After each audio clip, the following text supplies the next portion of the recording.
Question: what sounds more singing-like to your ears? This sound, or that sound, ah? Which sounds more like singing? Your answer to that question is definitely influenced by your cultural background. Here's why. Hi folks, I'm Voba. I'm a singer and a vocal trainer, and this is my channel about anatomical vocal training.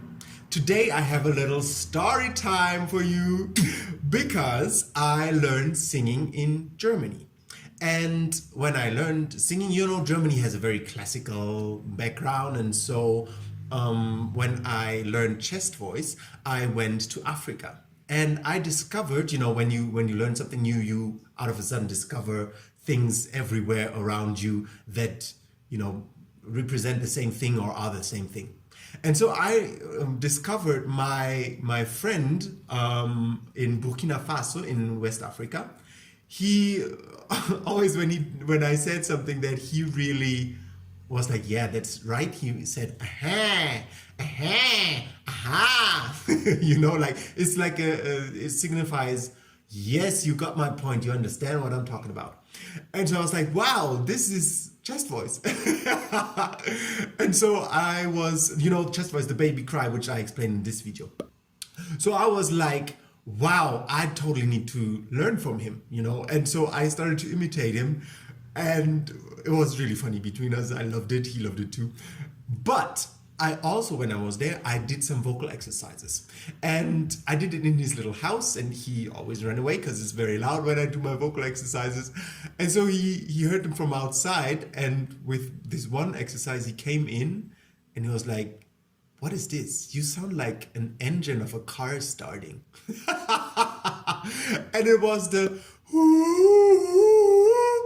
exercise, something that sounds really like my singing background, the European singing background.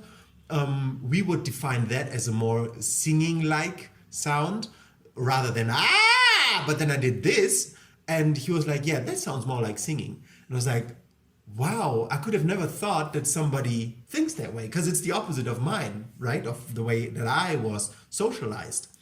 And so that was just a really, really interesting thing to see how extremely different people see the same and hear the same things. Now, neither sound is worse or better for the voice, it's just all the voice with like different muscle groups. But it's so interesting to see how your social and cultural background informs the way that you even hear things, what you hear, what you focus on, what you hear in a sound.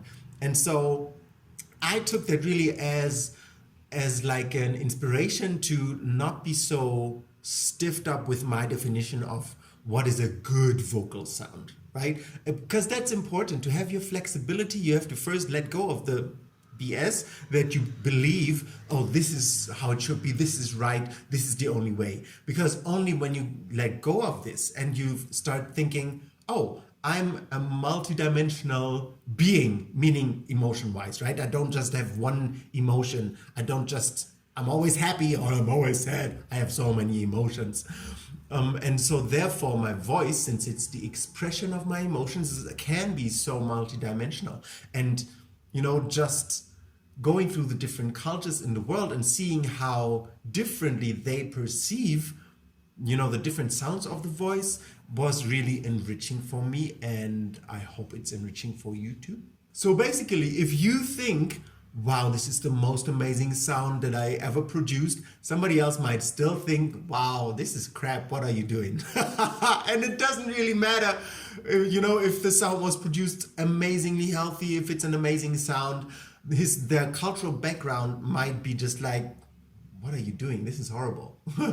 And it has nothing to do with you. So if you're a student of mine and you do your exercises and people start criticizing you, because they will start to criticize you and laugh at you and make fun of you, then just be aware that firstly, you will grow immensely, with these exercises. Secondly, you will have the freedom to produce whatever sound they think is aesthetically nice in a few months or years. Beautifully, yeah? Not just like, yeah, I kind of can. No, you will be like really good at it. And also, it doesn't matter. right? You're flexible enough to produce beautiful or horrible sounds, to the ear of the other. For us, it's just how your anatomy works and what you can do with your voice. That's what matters. Aesthetics is secondary, which I explain in depth in this video. Alright, so I hope that could enrich your day a bit. If you like the content, please subscribe to my channel and like my videos, and I see you when I see you. Just a minute now. Want to learn how to do these things that I talk about in my videos? YouTube is great, but a course with an actual methodology is the thing that will give you real results. I have a course called Vocal Foundation on my website. I created a free tour where you can learn the what, why, who, how, and the content, the benefits, the finances, prerequisites, everything about the course. So if you're eager to get your voice to the next level, follow the first link in the description and sign up for my Vocal Foundation free tour.